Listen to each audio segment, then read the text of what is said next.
Hello, everyone, and welcome back to a new episode of A Better Life New York. I am here today with my usual cast of characters, so to speak, is Jack Stanley, who we did a lot of multi-part things, but a multi-part episode on JFK. And if you go back to our audio-only days, you could go back and Dom and I had that original part with Dom and I. We kind of went through everything. We went through the timeline. We went through everything. And Jack and I went through, his knowledge and the people he've met. And it kind of came up. I guess Dom brought it to me and said, maybe we should do a roundtable. We could talk about some of the things that I've gotten feedback on, and they've gotten feedback on, thought about some things, we may have not said absolutely correct, if there is a correct to know, or should I say it's just a guess kind of thing. So here we are. The biggest feedback that I got at length by people, they would write me multi-page.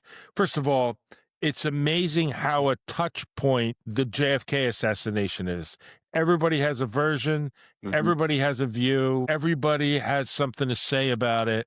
It's become interwoven in our political and personal lives since 1963. Biggest feedback that I received was about the casket, where the body was coming off the plane, who brought what on the plane, whether it was a plain casket, whether it was whether it was in the casket, and whether there was another body in there. Even people bringing up that they thought, the police officer that was killed, Tibbs, was in one of the caskets. We've heard it all. So if anyone wants to, start on that topic, please go right ahead. I'll defer to Jack. I basically went through the whole thing. The fact is, the evidence is pretty strong. I mean, first off, you have the fancy casket that was taken to Parkland Hospital, in which his body was put in and wrapped in a towel. And that was very, very important how it was done. Now, of course, then the casket's taken to Air Force One. What happens during this time is very, very questionable. It wasn't very well monitored. I mean, the casket is taken into the plane, yes, but the movement of the casket, the argument, the fighting with the Secret Service, with the medical examiner, all kinds of stuff's going on.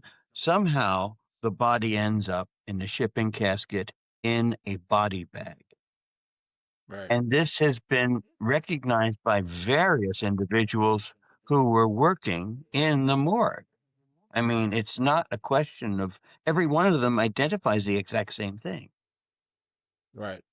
And then the casket comes in a separate vehicle, and then it is brought to another area, and then the body is taken out of the shipping casket, and then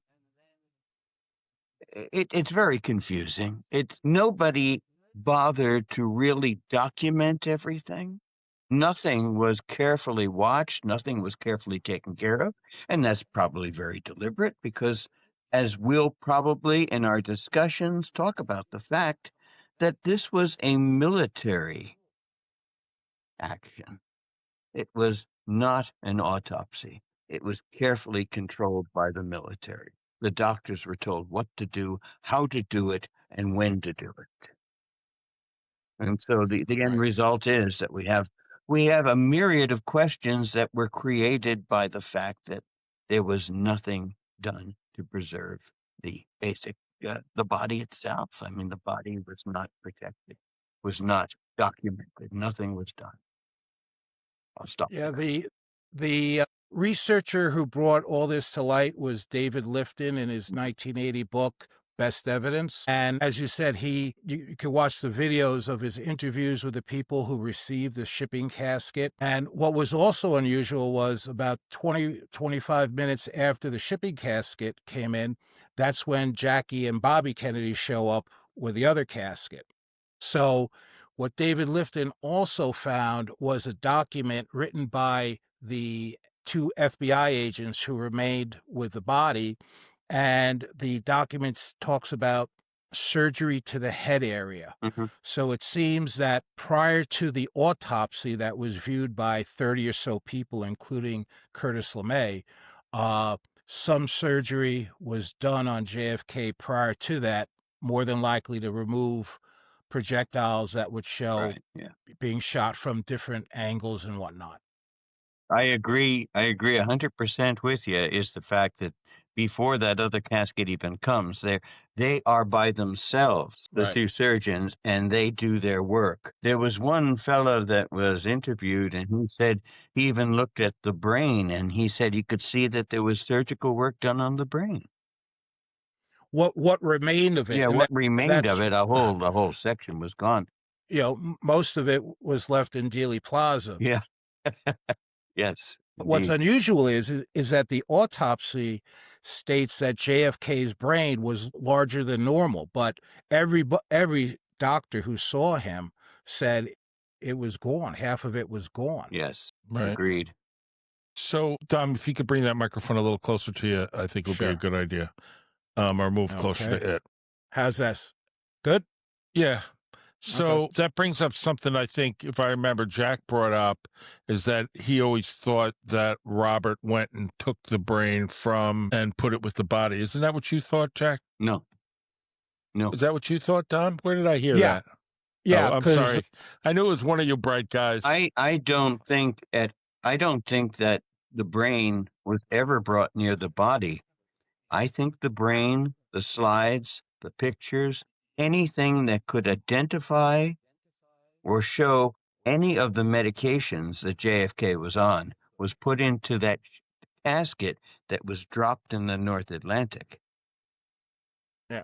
I truly That, believe that stuff was all in there, because there would be, and according to the head of Arlington Cemetery, there was nothing put into the tomb with JFK. He's no longer buried; he's entombed now, and there there's nothing was to it. there was a re-entombment in 1967, however. 1967, yes. There was, And, he's not buried; he's entombed. yeah, people said, though, that that Robert Kennedy was given a metal box. On the box, it said gross material. And people said that there was a box placed in with JFK when he was, reinterred in 67, Mhm. which was done at night. I actually think Lyndon Johnson was there, and Bobby and Ted were there. Yes, yes. Yeah. The thing that really bothers me about the brain is the fact that it's removed, and people that looked at the brain at the autopsy said it smelled of formaldehyde, which Right. didn't make any sense whatsoever. But the original brain that's missing, if it was exactly the original brain that was in that container, it was never sliced. It was never Correct. examined, which, if you use something like that in a court of law, your case is gone. Well, I mean, the chain of evidence, It's Oliver terrible. Stone did a special on the Kennedy assassination, a 4-part thing, and he just destroys the chain of evidence for the magic bullet as well. So Yeah, a lot of this. Cyril Weck did a fantastic thing on that. Mhm. Yeah. Yeah. So, you have the bullet showing up before anybody signs for it. It's just crazy. It would have never, a first-year lawsuit could have destroyed Yes. the case. Agreed. And I've never seen such sloppy assassins. I mean, how many assassins are going to keep dropping bullet casings everywhere? I mean, by Tippett, you know, at the 6 foot. I'm sorry, that's ridiculous. It's Yeah. just so it's too pedestrian for any kind of common sense. Right. Yeah. Tippett. I mean, the best eyewitness said that there was 2 people around Tippett when he was shot. And what was fascinating was that this Dallas sheriff shows up and he has a wallet. He finds Oswald's wallet there, which then somehow disappears. But in the wallet, it has the ID for Alex J. Heidel. Yeah. So it's everything seemed to be a setup that day for Of course, sure. I think I don't even think Oswald fired a shot, tell you the truth. No, Because, I actually, I think that that's provable by the paraffin yes, test he failed because, the paraffin test. Yeah. right, what happened was he tested positive for his hands, but negative for his cheek. Mhm. So some of the material they say that he was working with that day at the school book depository could have created Yeah. a false Agreed. positive Agreed. for his hands. But there's no way that you could possibly operate a bolt action rifle, Without getting fire it. it Yeah. 3 times without getting Yeah. anything on your cheek. Yeah. That's so obvious. Yeah. Yeah. You know, and if somebody says, well, he went home and he washed himself, okay, well, then why did he fail? Why did he pass the paraffin on his Right. Yeah. hands then? And besides, You you know, can't so it get doesn't rid of make that right sense. away. It takes a while. Right, right, And right. also the funeral director, which I'm sure you're Yes. very aware of, they didn't have any fingerprints or anything, and so they basically Until it went inked back up to his corpse. Washington. Yeah, yeah. They sent the rifle to Washington, and the best FBI guy couldn't find any prints. They brought it back to Dallas, and as you said, the funeral director was aggravated because it took him a long time to get this ink off of Yeah. Oswald's hands. So, yeah, It's a fascinating thing. The whole thing about this assassination is just so pathetic. The Warren Commission, which I think, as I always say, should be next to Mother Goose and anything else, because it is pure, unadulterated fiction, and it doesn't even have an index. right, I mean, think about right. it. 26 volumes with no index. There's A a house, wonderful book that was written, yes, and Silver Meager. Yes, I was just going to say a housewife did the yeah, index, she sat and Silver did the Meager. whole Yeah, index to the yeah, Warren Commission because the government, for some reason, couldn't do it. right, Well, they didn't want you yeah, looking back at it, right? yeah, And plus, they were making it up as they go along, so it's pretty hard to have an index to get things to correlate when nothing correlated. Well, right. so Well, you know, I mean, they settled on before the assassination. They settled that it was going to be a lone nut, and they just had to focus that way, and that was it. I mhm, mean, you know, look at the Secret Service performance that day. I mean, JFK is still alive, and they're cleaning up the car. They're, you know, that's a crime scene. mhm, They committed a crime by cleaning up the yes. car. You know, It's so frightening what was done. It's embarrassingly stupid what was done, and it's embarrassing that nobody brought it up. well, you know, I think it was a timing issue. 1963, people still believed in the government. This was actually the first thing that started people not to believe in the government, Sure. Yeah. and so I think that's why. But when um, you know, the book started coming out in the 60s and Garrison's investigation, you know, public opinion quickly turned. Yeah, agreed. It boggles the mind when I think about everything that happened, what I remember seeing at the time being said, the curtain rods. I still remember that. Yeah, yeah, yeah, He was carrying the curtain rods. I still remember as a kid hearing that, and I'm saying, yeah, "Wow." And I believed it, of course. Why would I not? yeah, right. I was in school at the time, and I had done a report on President Kennedy because he had become a pretty hot tomato because of the Cuban Missile Crisis, as well as Right. we knew at the time. And so I did a report on President Kennedy. And so Hmm. I was really very, very immersed in him. And then suddenly, you know, all my focus on him, and then he was shot, killed. It was Yeah. pretty traumatic for a kid. Do you believe that Lyndon Johnson was involved? No. I think that Lyndon Johnson was blackmailable. He Hmm. could easily be blackmailed. And I think that he found out about it. And I think he was politically savvy enough to understand what had happened and totally knew what had happened, but knew to keep his mouth shut. Hmm. See, I think that he knew had prior knowledge, Yeah, me too. and the reason is if you believe, as the House Assassinations Committee in their report in '79 said that JFK was killed as a result of a conspiracy, if you start from that premise, Mhm. whoever killed him, fill it in, mob, CIA, whoever, Cubans, you're not going to do something like that, in my opinion, unless you talk to Johnson first, because the last thing you could have is a legitimate investigation, because then you're going to be found out and executed. And what the other thing is, there seemed to have been a major effort to set up Oswald that he was working with Cuba. Mhm. In the summer of '63, he's out in New Orleans. He sets up the Fair Play for Cuba committee. Right. Right. Unfortunately for him, he puts the address on one of his leaflets, and it's 544 Camp Street, which is the office of Guy Bannister, who Mhm. former special agent in charge of the Chicago FBI. In 1961 and '62, the Cuban Revolutionary Council was also had an office there. So it was a intelligence operation being run out of there. Mhm. But then he has the fight with the DRE representative in New Orleans, Sure. Carlos Berenger. And a lot of that's theater. 100%, Yeah. absolutely orchestrated, in Mhm. my opinion, without question. And when they did a study on who printed the leaflets, it was a CIA Sure. outfit that printed out. Right.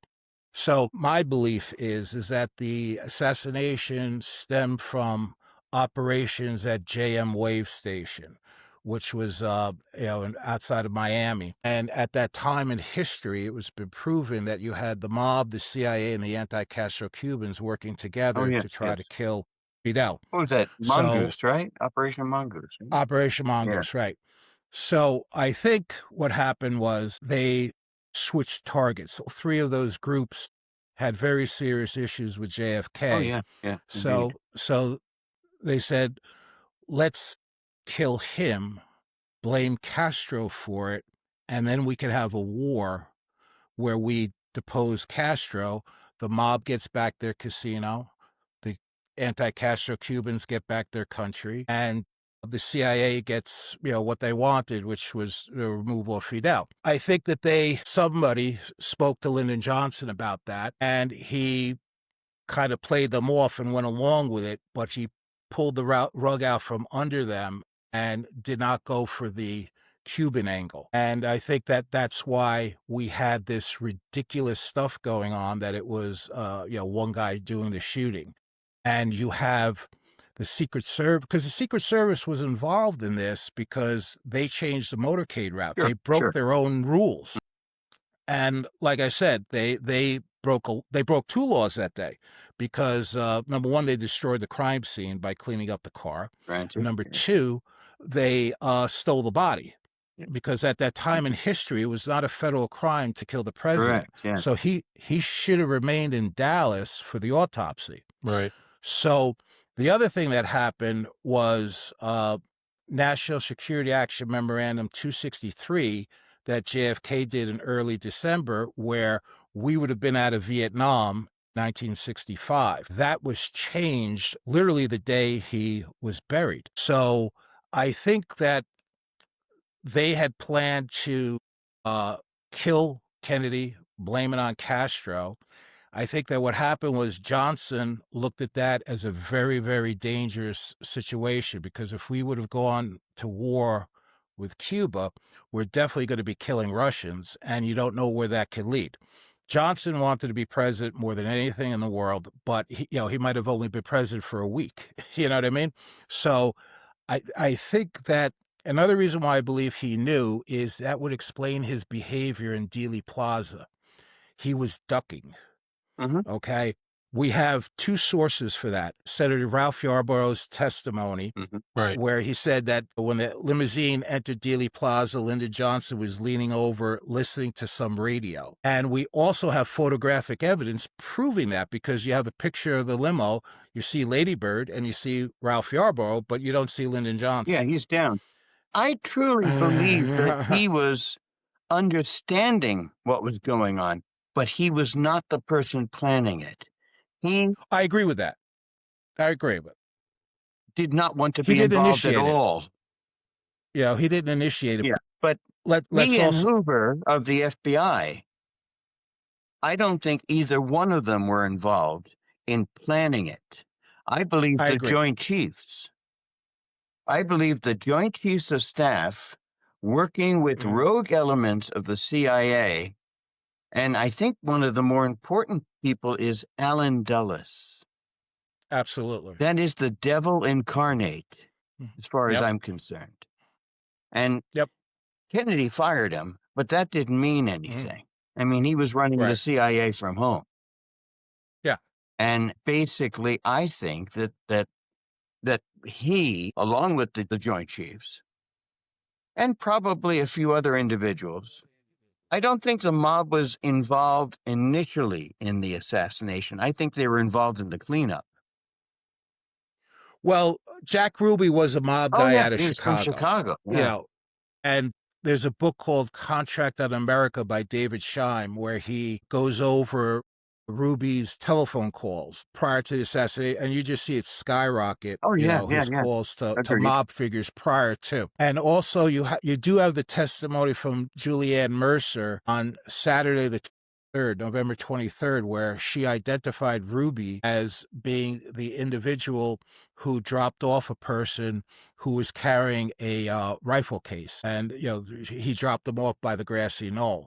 So she identified Ruby the day before he shoots Oswald. Well, you got to remember, I think Ruby was also involved with the CIA. Yeah, well, he was gun running into Cuba. Yeah, yeah. Absolutely. And Yeah. the thing is that I just don't think that the mob, as much as they were in bed with the CIA, Mhm. were willing to take a front seat in this operation. I do believe they were sitting in the back seat. I think Yeah, there were I people think. that were aware of it, Mhm. but I question the fact. But I just wanted to say one thing about I don't know where you are in the conversation with the Johnson thing. I mean, you got to explain to me the smile and the wink to his friend oh yeah, on the airplane. I mean, he must have known something. He must have had some idea that it was going to fall his way. And he figured that in my mind, he figured that, listen, if everything went bad, he'd point their finger at them. Yeah. One of the things that Johnson also did was Mhm, a few days after the assassination, he was on a tape recording with Hoover, mhm. and he asked how many shots, and Hoover says 3, and he goes, "Were any aimed at me?" So I think that he was a little paranoid, thinking that it was possible that the JM Wave folks found out that he was going to scuttle what they had planned. Because, you know, we do have to remember that certain things happened immediately after the assassination where they really tried to pin this on Cuba. You have the DRE, which was funded by the CIA to the tune of like $5,000 a month back then. Yeah, yeah. They're the ones that alerted everybody about Oswald setting up a Fair Play for Cuba committee. Then we also have that fake letter that came out of Cuba directed to Lee Harvey Oswald. And then we have the whole mess about Mexico City, Which you know, is where they a said that total scam. That's total scam. But they, you know, they said that he visited the Cuban embassy and then he met with the head of Soviet assassinations for the Western Hemisphere. which is even Hoover said when they listened to the recording, he said that's not Yeah, he goes, it's that's not not him. Yeah, and the photographs that they yeah, released, you it's know, not Oswald at all. but they were still trying to push it because the I'm sure they receptionist at the were. Cuban, Yeah, you know, Sylvia Duran, they held her for like 48 hours trying to they beat beat the her, crap not out of her. physically, but you know, have her say, "Oh yeah, it was Lee Harvey Oswald." Yeah, I mean, somebody was impersonating him, which that's part of the setup. There had to be, and this is not something that was just planned right away. This took a while. They were pissed off after the Bay of Pigs Yeah, and the Cuban Missile Crisis, which did not go the way they wanted it at all. They wanted to get rid of it. It was a coup d'état. We more or less all yeah, kind of agree on that. And Yeah. I still think that these generals, they wanted to dropped bombs, atomic bombs on China and Russia. Yeah. They were just bombing crazy. I mean, Curtis LeMay, I mean, he was a raving maniac. Yeah. And he had not the Yeah. slightest bit of respect for Kennedy, which is obvious And in the recordings during the Cuban Missile Crisis. and he's the guy that left Canada and went to view the autopsy like as a personal victory type of a Yes, thing. and I mean, smoked a cigar while it was going on. yes. Yeah, but it was definitely interesting. And you think about the times that LeMay, came to the president and said, President Kennedy, that, we could go out there and wipe him out. We could launch a first strike and we have the superiority while we have him, and let's wipe him out now. And Kennedy saying, he goes, those brass hats, they have the benefit of, if they're wrong, nobody's going to be around to tell them. Yeah. Well, the Joint Chiefs presented Kennedy with a plan to initiate nuclear war against the Soviets in the fall of 1963. And to get to your point about potential military involvement, you have Operation Northwoods. Mhm. So Northwoods Fine. was signed off by the 5 Joint Chiefs of Staff, and it called for terrorist activity, mostly in the southeast United States, but also blowing up a ship in Guantanamo. And also they were going to fake that an airliner was shot down so as to create enough false flags so that we would have a war with Cuba. So that's why I kind of think that the planners for the assassination took Northwoods, and the false flag was going to be the Kennedy assassination and blame Cuba for it. Sure, it could very well be. That's the sad part is we just don't know, and I don't think we ever will. Well, It's kind of a sad thing that we have parts of the puzzle. We have this jigsaw puzzle that's missing like 18 pieces, and we can't quite figure out what the picture is. But we have ideas, we have thoughts, we have. Basically, we're saying somewhat the same thing. We're saying that this obviously is a conspiracy. It's obviously a coup d'etat. It's obviously a grouping of individuals that want to get rid of Kennedy. But we just don't know who the employers are. Right. That's the scary part. So, the closest thing that we have was a year before he died, Howard Hunt laid out, to his son, he wrote it down as to, who was involved. One of the things that we certainly know was that he was involved, and we could even use the Watergate tapes to prove that, because when Hunt was arrested for Watergate, he blackmailed the Nixon administration. I forget how much money it was. But on one of the Watergate tapes, Nixon says, this Hunt, he knows a lot of hanky-panky. And it goes all the way back to the Bay of Pigs thing. And if that ever comes out, it's going to make the country look bad. It's going to make the CIA look bad. And we know from Haldeman's book, Haldeman was Nixon's chief of staff, he said that President Nixon never said Kennedy assassination. He would always call it the Bay of Pigs thing. Yeah. So, we Hunt, in some capacity, probably the paymaster for the actual shooters, but he was involved for sure. Well, you remember the conversation about getting money, and I believe they were talking about Hunt, is that Nixon said, oh, I can get $1 million. I can get $1 million in cash. On the tapes, he goes, it could be gotten. We could pay him. And I think he was talking about Hunt at the time, in the original time, where they had no problems with paying him the money. Yeah, he was definitely a man who knew too much. Well, his wife, right? His wife was killed on the airplane. An interesting plane crash, because witnesses to it said all of a sudden all these federal agents were like all over the plane, like it's almost as if they knew where it was going to land, So, I mean, that's a strange story. There was, I don't know if there was some talk or something that she was going to say something, or she knew something. I think that she was supposed to be carrying documents Right. on her. Yeah. It was also a good way to shut him up. Yeah, absolutely. Absolutely. Yeah, A well, clear sign saying, "You're next." And then bang. And with all of the killing going on, how many people died? How many people were lost? How many people Right. just vanished? Um, I don't think that would be a big problem for anybody just to take Yeah, people I out. think 30 material witnesses died by 1967, and the Times of London said that the odds of that would be something like 100 trillion to 1. Yes. So, yeah. The one thing that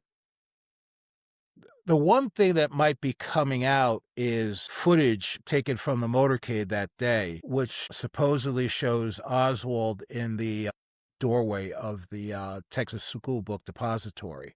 Researchers have this figure there that they call Prayer Man. Oliver Stone looked at the footage and he said it certainly looks like Oswald. So today, with digital enhancements, Right, right. if they get that original footage, which people have asked the Luna Committee to subpoena the footage because it still exists. So that would be a big first start, because if Mhm. he's over there, he's not up on the 6th floor. right. Oh, And that would make certainly puts a sense. big hole in things. Yes. big time, And that yeah. would make sense because other witnesses that were suppressed said that they saw him in other places at different times He's and drinking a going down the Coke. stairs. He's drinking a Yeah, he was Coke. You know, and supposedly shortly. 40 seconds beforehand, he's shooting a gun. Come on. Yeah, Because I'm going to kill the president, but I think I'll have a Coke first. that's the one thing that they've never ever came up with, was a motive. In all these years, they've never been able to come forward with a motive. Like all of a sudden, this guy who supposedly he spoke well of President Kennedy. Yeah. I watched a YouTube video of Robert Groden, one of the foremost researchers, and he was the rooming house where Oswald stayed is now like a museum, and they were talking to I guess it was the granddaughter at the time of the owner, and she said, Oswald was great. He used to play with them. He was always throwing a football Oh, with the yeah, yeah, kids yeah. and stuff.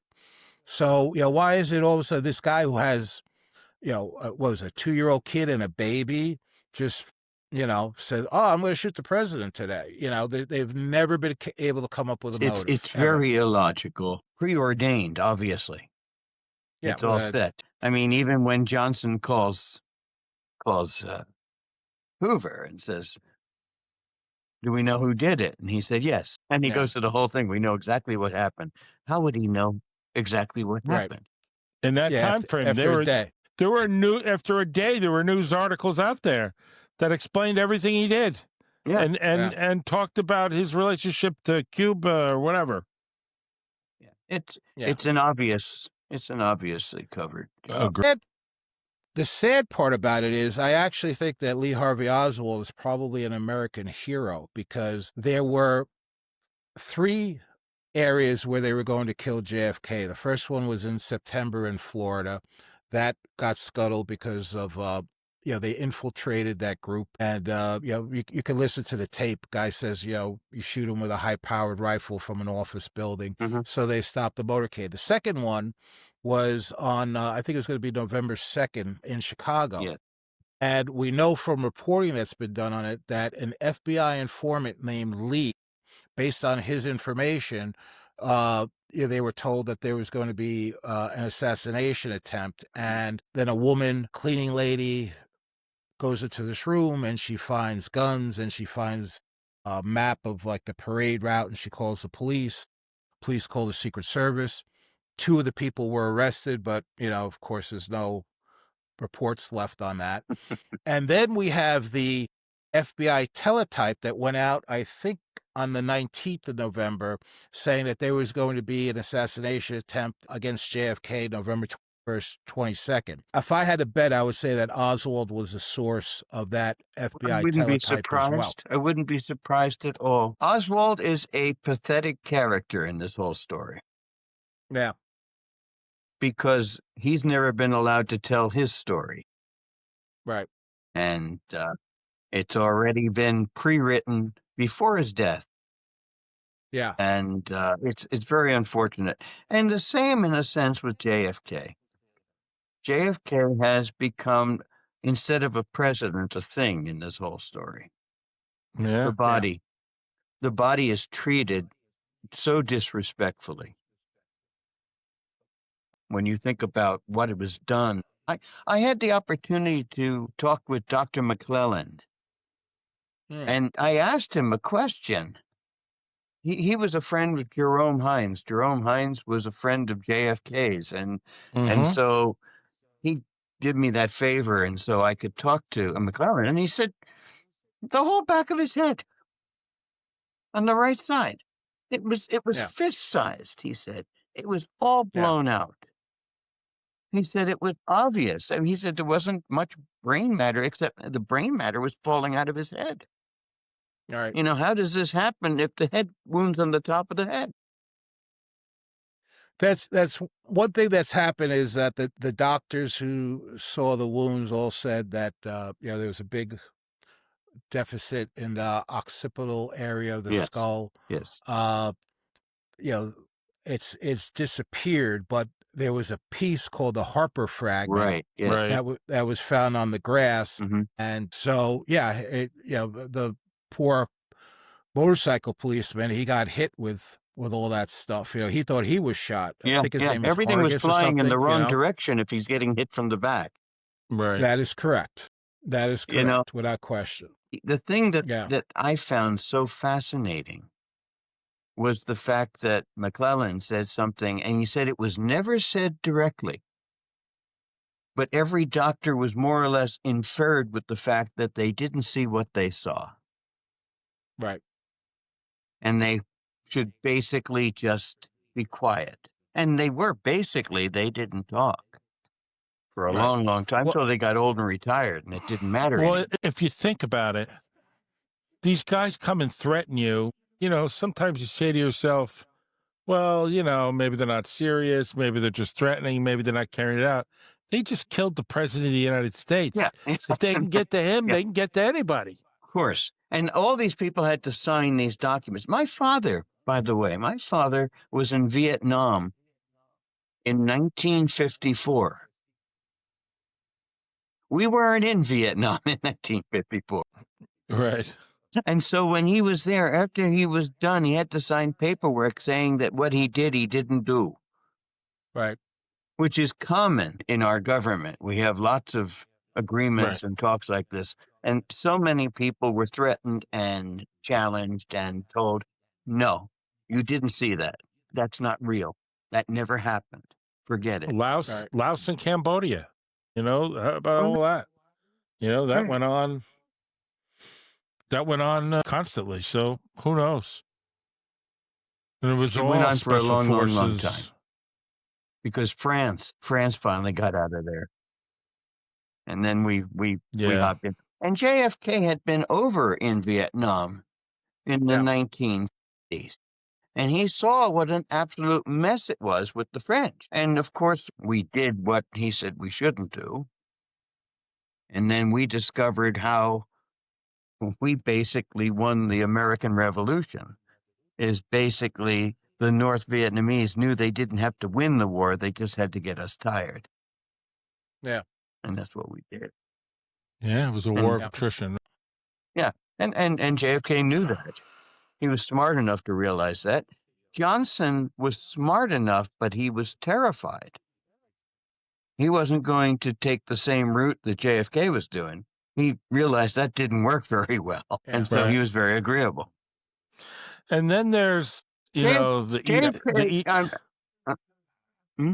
sorry. Then there is the evil man behind the scene, Dulles. And that's the you devil have incarnate. to wonder what role he must have had in all this. Can I put it this way? I wonder what role he didn't play. He could have planned it, or at least got the guys to plan it. He could have made sure it was kept quiet. And then he made sure that the story was correct. The best is the interview when you say, have you ever killed anybody?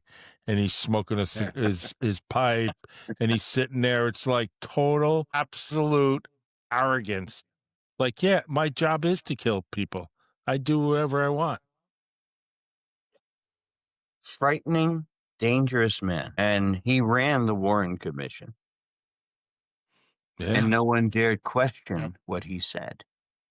I mean, they How does changed the it? location of the bullets. I mean, Gerald Ford, Ford did did that. that. I sat and talked to Ford did Gerald that. Ford about it, and he lied to me.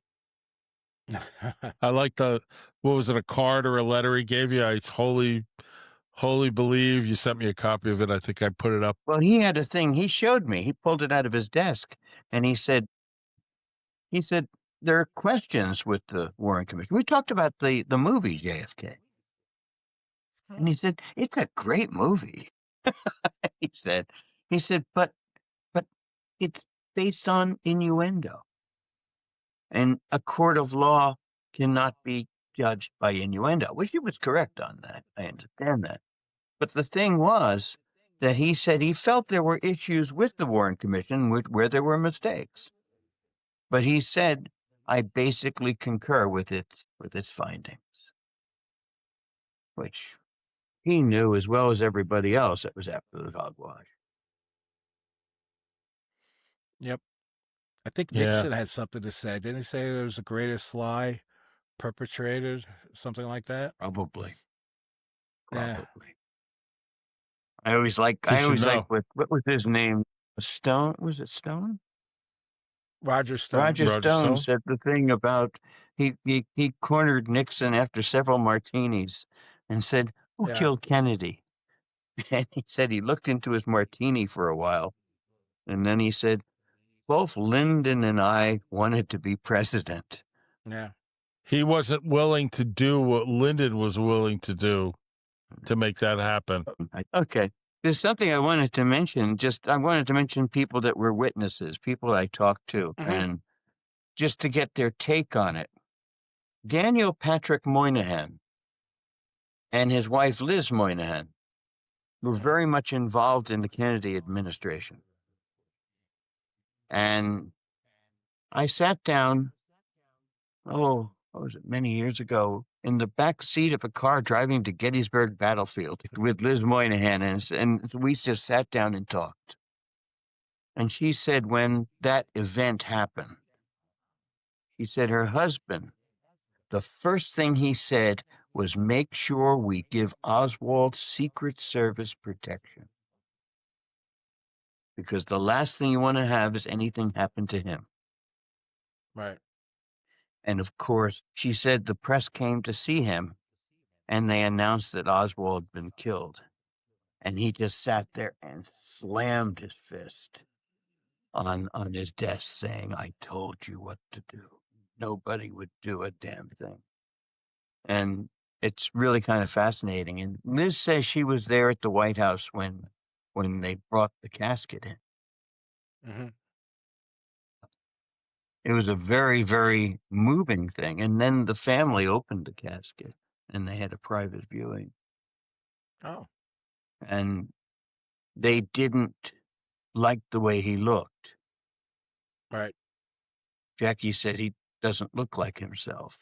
Well, of course, with all of the wounds and everything else, and pouring plaster of Paris into his head and everything else, the body is not going to look like it was. And I've often wondered whether the body is even buried. You know, what's interesting about all this is if he wanted to, Trump could put an end to all that by ordering him to be exhumed and have a forensic study done. Well, it would be Why the not? family. The family has a very, very strong tie to this whole thing. The family has a tie to the autopsy photographs. It has a tie to documents. I don't know why it was done that way, but it was done that way. Right. But Trump might be able to override it, saying it's a national security issue. I don't think we'll ever get the body exhumed. I agree. I agree too. I don't think it's ever going to happen. You know, because one of the things that might have happened to his face was I was reading an account of, again, the coroner and rather the undertaker. And it seemed that JFK had some holes in his face because when they put the fluid in, it came out. Mm-hmm. So some people speculate that, there was a shot from the through the windshield, and possibly the glass cut him, and that's what caused those wounds to appear. So that might have thrown off his face as well when they Could very well opened up be. the Yeah. casket. It's Hmm. it's the sad part, once again, this jigsaw puzzle that we have, that we're missing these pieces. And I mean, obviously somebody knew what happened. Somebody knew everything. Yeah. But someone within the CIA, they think very differently than we do. They have a very different sense of understanding, I think. And, Right. they can keep secrets. I think it's possible many people knew what really happened. Could very well be. It took, you don't know. So say there's other shooters. You don't know what they were told. They were told to go in and kill the president, and they did what they were told. Yeah. They didn't know all the other parts. They didn't know about Oswald. They didn't know, it's very possible they didn't know about any of those things. Yeah, as I said before, I don't really care to know about all the shooters, but I want to find out who the employers are. Yeah. That's the interesting thing, because whoever was in charge, that's the story. Right. Yeah. And that's unfortunately the part probably we will never know. Agreed. It's, See, but Dom has this belief, and I think it's come true somewhat already, is that there's so many CIA documents put in boxes and on storage that they don't even know where they are anymore. And they constantly are finding new records. Sure. But And I think it's really possible that they're going to come across something. they might come across something, but I have a feeling that in 1963, in 1964, everything was carefully expunged that would lead a trail. I don't think the CIA would be silly enough or callous enough to sit down and say, oh, well, let's leave this here. That says exactly how we did it. I just cannot imagine that an organization like the CIA, that is built on secrets, would have basically a Rosetta Stone that would tell us exactly what happened. Yeah, I doubt that they would have done an internal investigation and come up with an answer that they put down on paper. But what can exist hidden somewhere, could be in a safety deposit box. Mhm. You have several films that were seized that day. Yes. People, some of these people that they keep, these things as souvenirs. I mean, that's how they were able to get the Medgar Evers case reopened, right? The district attorney kept the rifle as a souvenir. Yes. So, you had several films that were seized that day, which absolutely could exist. Could very And well, yes. one of the things that I found interesting in the film JFK, and nobody ever questioned Oliver Stone. If you ever get the opportunity to, please ask him this question. Prior to the assassination sequence, he shows what I'll term a professional camera. It's like a long camera that gets turned on in a window somewhere. And I wonder if, because he had a lot of people who were associated, people claim, with the actual Dealey Plaza operation as advisors. Mhm.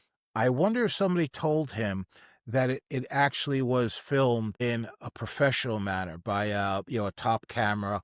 People like Curtis LeMay probably would want to see that happen.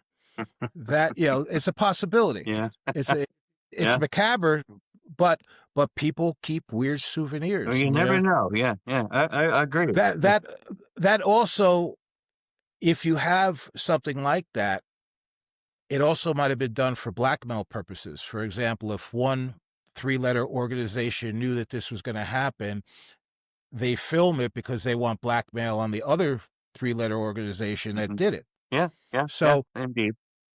I could see things like that still being in existence. Well, I agree with that. I Once think again, I have a feeling we won't ever know, because I think they would be willing to destroy it before they would release it. Yeah, it won't come through official channels. What'll happen is somebody will find it and they'll go like, "Whoa," and then they'll make a copy of it Yeah. and Hey, put it out on the internet, and that's stranger how it'll things have happen. happened. Or Yeah. they'll You know, sell it to somebody who put it on the internet because Yeah. it'll be incredible valuable, you know? yeah, yeah. I mean, even that bone that was found has vanished. You know, it was photographed at least. What The bone that phone? was found the day after. Oh, bone. Oh, yeah, Yeah. yeah. The Harper fragment. Yeah, the Harper fragment. Yeah. It was So, photographed yeah. at least, but it's vanished. I mean, I could see that sitting on Alan Dulles' desk. I hate to say this, but I think I agree with you. No, I I can definitely imagine agree. that Like, son of if a gun people, would like that. like, put it in with a little thing on Yeah, My Greatest Victory or something like Yeah. that. yeah. Yeah, it's an interesting thing. I always remember that during the Warren Commission, they were looking at the clothes that Kennedy was wearing. Mhm. And Dulles was looking at the tie. And instead of talking about wounds or whatever, he said, I never knew Kennedy wore store-bought ties. That was his comment, which is rather fascinating when you think about it. Just Callous. cold, callous, Yeah, yeah. It's a very unfortunate thing. I mean, this whole story, which is sort of like become the never-ending story. 1963. I mean, the middle of the 20th century. Here we are in the first quarter of the 21st century. We're still talking about it. We're still questioning it because we don't know. We still have thoughts. We have ideas. Everybody's dead now, practically. That was Yeah. near Ruth Paine just passed away, Yes. Right. Yeah. taking all of her secrets with her. I do believe, though, from a historical point of view, Mhm. that Jim Garrison, pierced the New Orleans portion of the Yes, assassination. Yeah. I agree. So I agree. all those, unfortunately, lots of those records were destroyed, but we have his books on it. So I think that they tell an interesting tale for sure. Guy Bannister, the guy that was the pilot, what was his name? David David Ferry. Ferry. David Ferry. I mean, he is, when you talk about interesting characters, Yeah. David Yeah. Ferry is an interesting character. Yeah. And indeed. one of the things that showed up was a photo of a 15-year-old Lee Harvey Oswald in David Ferry's Civil Air Patrol. And there's a photo of them together. Right. One of the things that was supposedly stolen from the House Assassinations Committee was a film of mercenaries training in Lake Pontchartrain, and David Ferry was there and Lee Oswald was there together. So in the summer of '63, And that it was on film. stolen? And, yeah. Yep. From a safe. Yep. Wow. That Yeah. I wasn't aware of. All I know is members of the CIA came to that and said, basically, screw you. I'm not telling you anything. Well, from my reading on it, it kicked off when Robert Grodin was on Geraldo Rivera's show, Good Night America, Right. Releasing with that. Dick Gregory. And they showed the Zapruder film. And there was an outcry in the country, so they started the House Assassinations Committee. And from what I read, there was two guys that were heading at the time, Richard Sprague and Robert Tannenbaum, who I believe is still alive, Tannenbaum. They were actually going to, try to solve the whole thing. They were dedicated to that. Of course, they were quickly removed, and then you had Robert Blakely put in. Right. But during the few weeks or months when they headed it, supposedly the CIA was giving consideration to doing what they call a limited hangout. And they were going to say that Hunt and a few other agents were involved, and that's what happened. But when Sprague and Tannenbaum were removed and Blakely installed, they didn't have to do that anymore. They basically said, screw you. And you had that guy, George Giannides. Right. One of the things that the House did was they told the CIA, we're going to deal with you, but we can't have anybody who was an agent in 1963. It has to be somebody after that. So who do they put forth? They put this guy George Giannides, and he was the guy who was running the DRE for the CIA in 1963. So, everything came from him. And now Blakey is actually embarrassed about that. And he said, if I knew that, I would have had a different outlook on things. Sure. Well, he was And basically controllable. That was the whole thing. Yeah, and interestingly, the judge and I looked at a documentary on the RFK assassination, and George Giannides was one of the people identified by a CIA operative as being in the Ambassador Hotel the night of Robert Kennedy's assassination. Okay. Yes. Yeah. So it's all interconnected, really. Yeah, that documentary is the absolutely. strangest. The old saying, kill the tail, the dog will still walk. They killed the dog, and then they waited a little while, and then they killed the tail. Yeah. Well, they couldn't let him become president. No. Yeah. And what's interesting is Jim, he sent some of his people to damage Garrison's reputation, Bobby Kennedy. And Bobby Kennedy told those guys, he said, listen, tell him they're going to kill him. His only chance at living is to get on board. And turned out that Garrison was absolutely right. Yeah, I do have a feeling about Robert Kennedy. I was able to sit and chat with Ted Kennedy for a while, and he talked about things, but he didn't really care to talk about the assassination at all. Yeah. Because basically, I think, and this is only my thought, is that the military were looking at Kennedy as a traitor.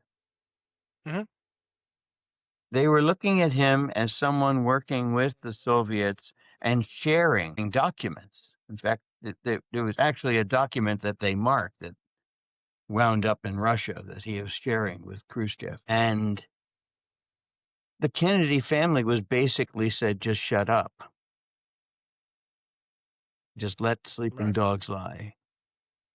They didn't dare say anything. They couldn't. And I think Ted Kennedy had a career that was somewhat interrupted with Chappaquiddick. Don't know if he did it. Somehow I have a feeling he didn't. I think he was set up. But that basically killed his prospects as well. I mean, the Kennedy clan at this point was basically rendered null and void. Right. And that was also the great fear that people had, that you would have 24 years of Kennedys. Kennedy. Yeah. Absolutely. Yeah. And that was a big issue. And, the judge and I also looked at this documentary. I think it was called The Women of JFK. And, if true, it's kind of wild because there were three women identified from 1960 to 1963 that actually might have been spies that, he had affairs with. And we know that he had the affair with Judith Exner, who was the girlfriend of busy with Sam Giancana. Yeah. So, when the one thing, and I want your opinion on this. Okay.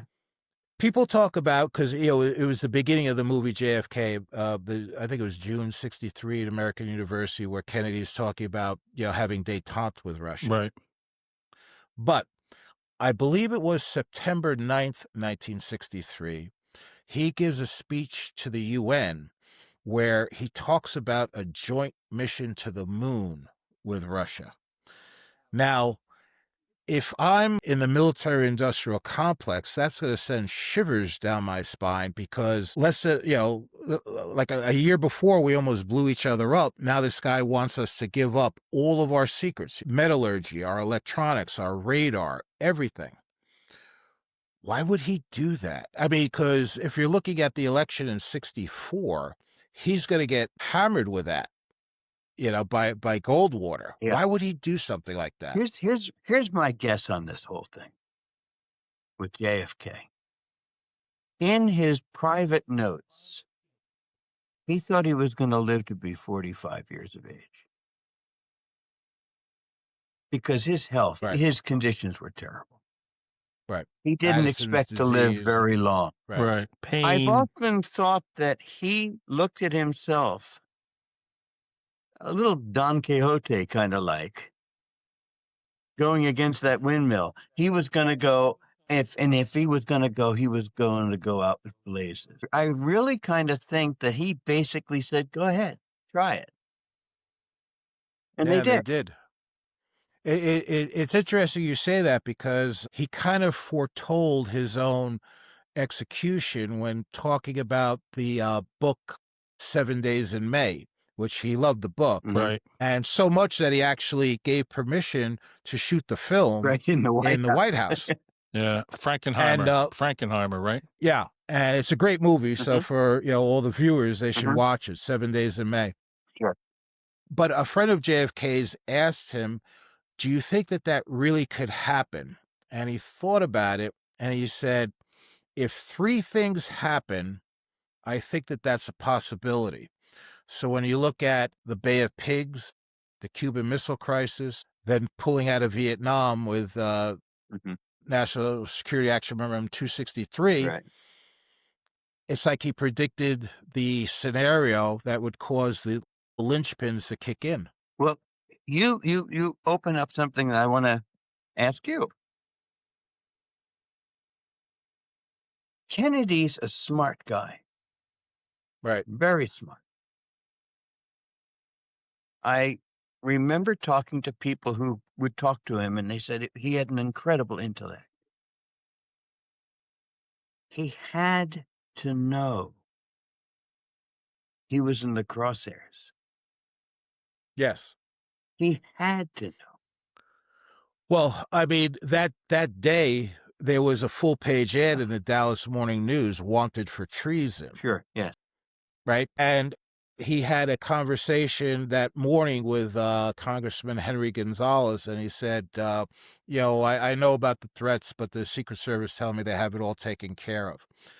I think that JFK had one big problem in that he completely lacked any paranoia.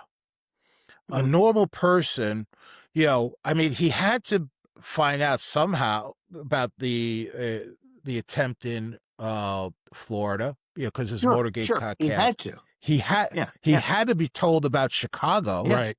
yeah.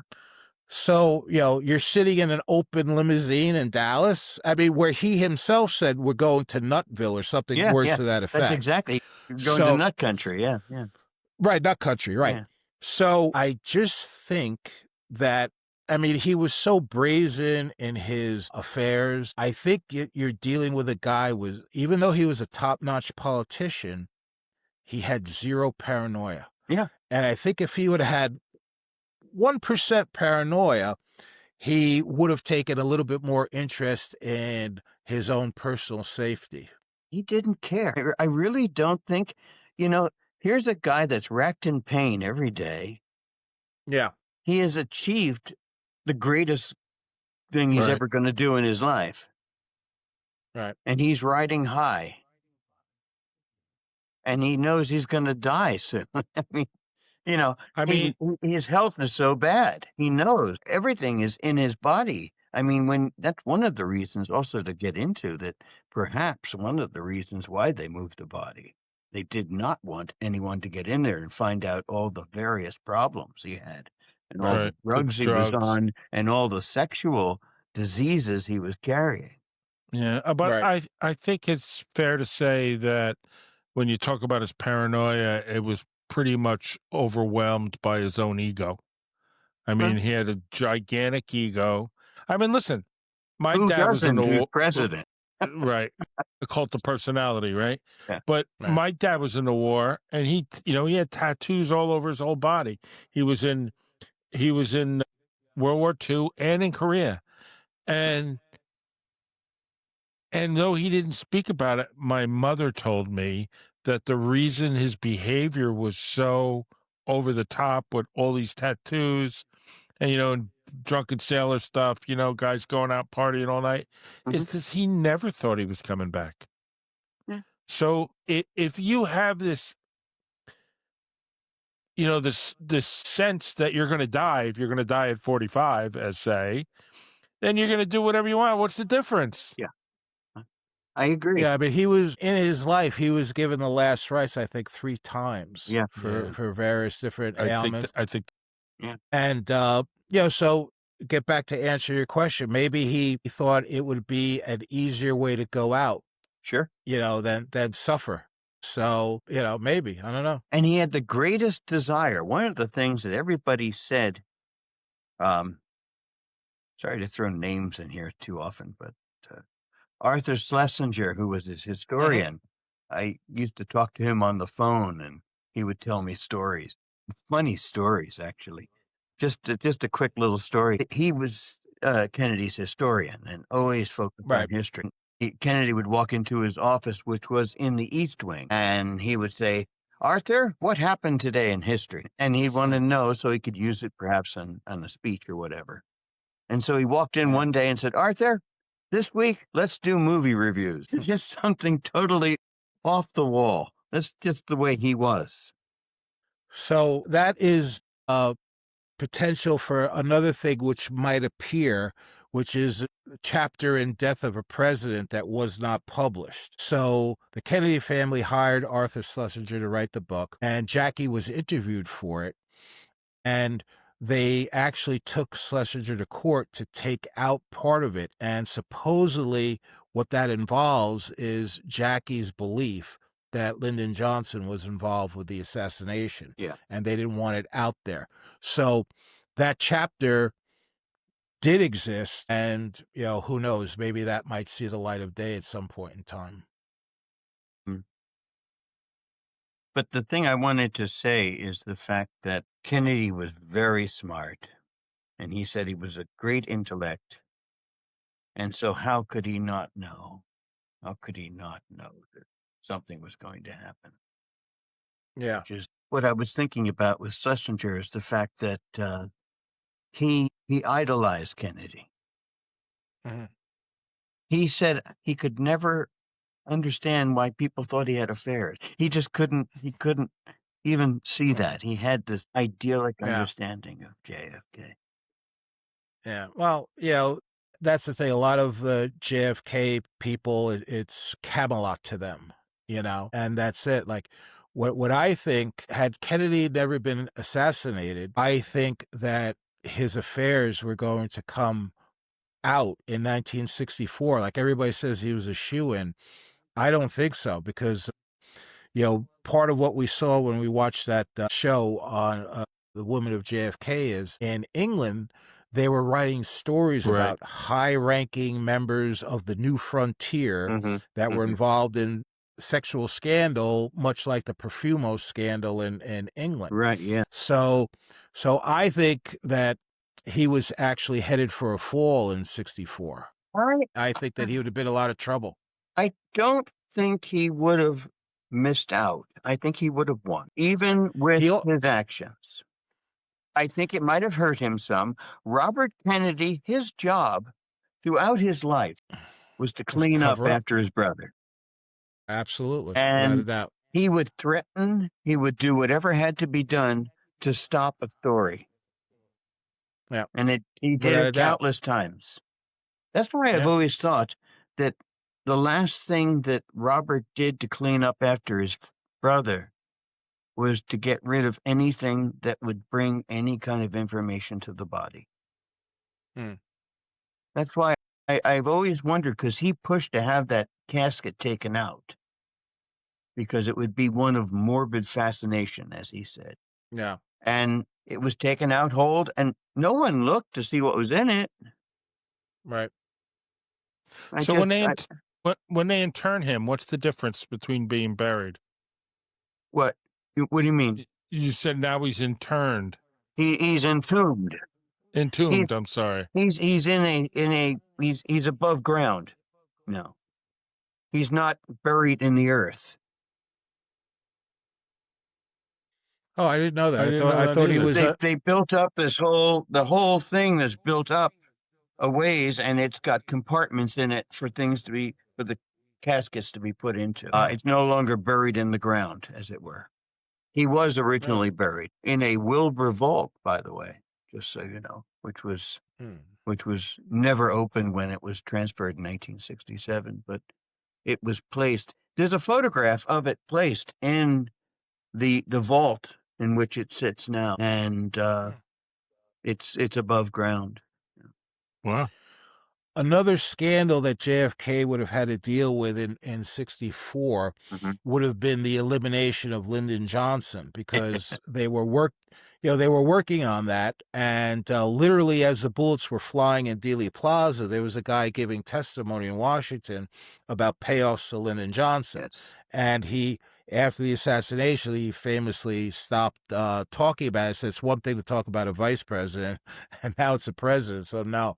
So, and from what I've read, I think it was Time or Newsweek was going to have a huge issue the coming week about Lyndon Johnson and all of his scandals. And we also have it from Evelyn Lincoln, JFK's secretary, that Lyndon Johnson was not going to be on the ticket in 64.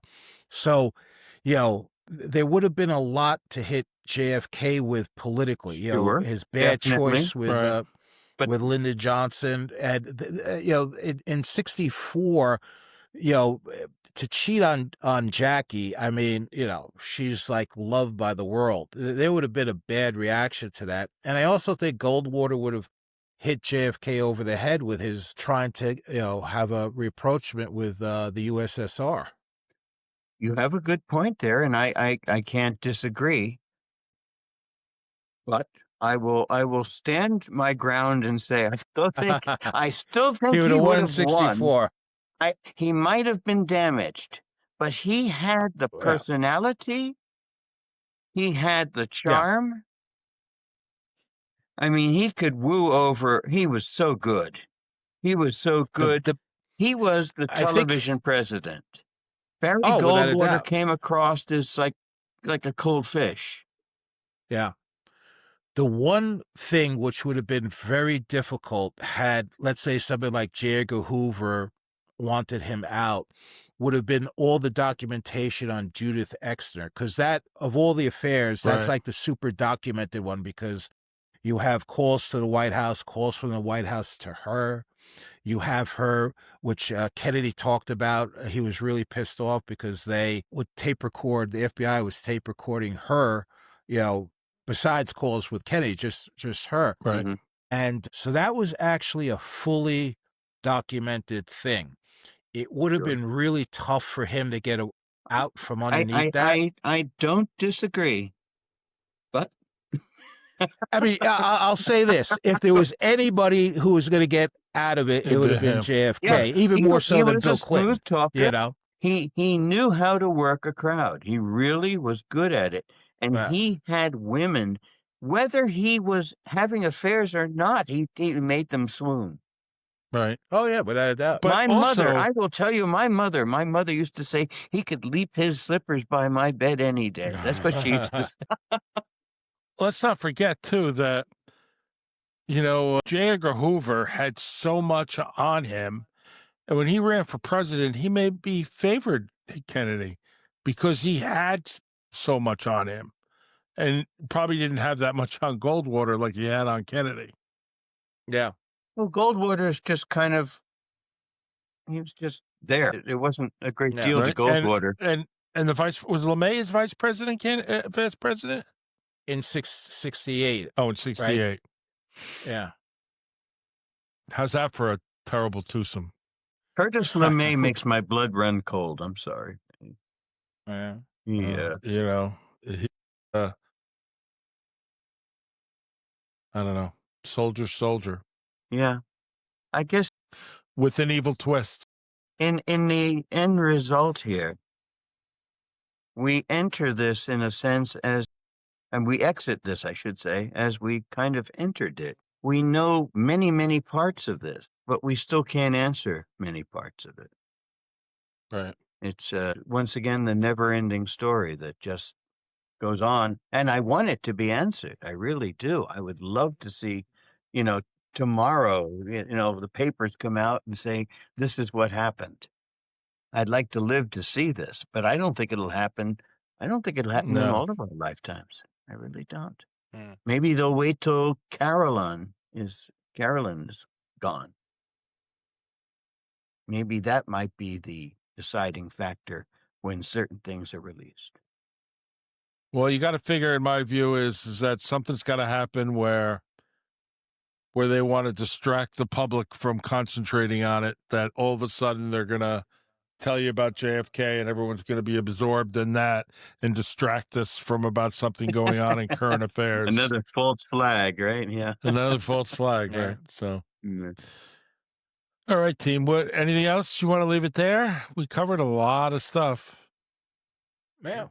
So this is part, what did we do? 3 parts, Jacka? This is part 4 and this is our roundtable discussion of various things we want to discuss. And I thank Dom and I thank you, Jack. And I look forward to seeing you both on other topics real soon. I know That would be fun. anything else. So thank you all. And Pleasure to meet you, Dom. Same here. Same here. pleasure's always mine. Thanks, guys. All right. Take care. Thank you.